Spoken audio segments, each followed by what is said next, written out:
এক যুবক পুরনো একটা স্কুল বাস কিনে ফেললো। বাসটা ছিল ভাঙাচোরা, একদম জং ধরা, এমনকি দেখলে কেউ ভাবতেই পারতো না যে এর কোনো ভবিষ্যৎ থাকতে পারে। রনি ছিল একদম নিজস্ব ভাবনা নিয়ে চলা। তার মনের মধ্যে একটা আলাদা স্বপ্ন ঘুরপাক খাচ্ছিল। সে ভাবলো, এই বাসটাকে আমি নিজের মতো করে সাজাবো, একেবারে বিলাসবহুল একটা বাড়ি বানাবো। এভাবে শুরু হলো তার যাত্রা। প্রথম দিনেই রনি বুঝতে পারলো কাজটা মোটেও সহজ হবে না, কিন্তু সে তো হাল ছাড়ার পাত্র না। প্রথমে বাসের সিটগুলো সরালো, হাতুড়ি বাটালি সাহায্যে শুরু করলো। তারপর বাসের ভেতরের ভাঙা জিনিসপত্রগুলো বের করে ফেললো, এমনকি ধুলোও ছাড়লো। সেই ভাঙাচোরা বাসের মধ্যে এক কুড়িয়ে যাওয়া জঞ্জাল ছিল, সেগুলো পরিষ্কার করতে রনির কয়েকদিন লেগে গেল। তারপর সে বাসের মেঝে পরিষ্কার করলো, কারণ সেখানে মরচে আর ধুলো জমেছিল।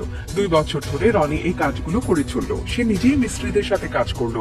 বাসের ছাদ কেটে প্রায় 4 ফুট উপরে উঠালো, যাতে ভেতরে 9 ফুট উঁচু সিলিং তৈরি হয়। এটা ছিল খুব কঠিন কাজ, কারণ বাসের ছাদ কাটা ছিল খুবই পরিশ্রমের। রনি বলতো, এই বাসটাকে আমি নিজের মতো করে সাজাবো, এখানেই আমার স্বপ্ন থাকবে। তারপর বাসের মেঝেতে জলরোধী প্লাস্টিক আর ফোম লাগালো, যাতে সেখানে ছাঁচ না ধরে। দেয়ালগুলো কাঠের ফ্রেম দিয়ে তৈরি করলো। বাসের ভেতরে সে একটা শোবার ঘর, একটা অফিস, একটা বাথরুম এবং আরেকটা ছোট শোবার ঘর বানালো। বাথরুমে সিঙ্ক, টয়লেট আর ঝর্ণা লাগালো। বাসের নিচে বিশাল একটা জল ট্যাঙ্ক বসালো, যাতে ফ্রেশ ওয়াটার, গ্রে ওয়াটার আর ব্ল্যাক ওয়াটারের ব্যবস্থা থাকে। এই কাজটা ছিল অনেক জটিল, কারণ বাসের নিচে জায়গা ছিল খুবই কম। তারপর বাসের ভেতরে স্প্রে ফোম দিয়ে ইনসুলেশন করলো, যাতে গরমে বা ঠান্ডায় আরামদায়ক থাকে। ভেতরের দেয়ালগুলো সুন্দর করে ড্রাইওয়াল দিয়ে তৈরি করলো। রান্নাঘরের কেবিনেটগুলো আধুনিক ডিজাইনে বসালো। পুরনো ড্রাইভারের কেবিনেটকেও নতুন করে সাজালো, যেন সেটা বসার ঘরের মতো হয়ে যায়। বাসে ওয়াশিং মেশিন আর ড্রায়ারও বসালো, যাতে কাপড় ধোয়ার ঝামেলা না থাকে।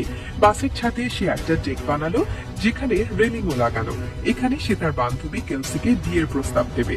বাসের ভিতরে সবকিছু এমন ভাবে সাজানো হয়েছিল যে এখানে থাকতে একদম আরামদায়ক। ডেক বানানো ছিল খুবই চ্যালেঞ্জিং, কারণ বাসের ছাদে জায়গা ছিল সীমিত। দিনরাত খেটে রনি তার বাসটাকে একেবারে পাল্টে দিল। সেই পুরনো জংধরা বাসটা এখন যেন নতুন জন্ম নিয়েছে। রনির পরিশ্রম আর স্বপ্নের ফল এই বাস। এটা শুধু একটা গৃহ নয়, এটা একটা গল্প।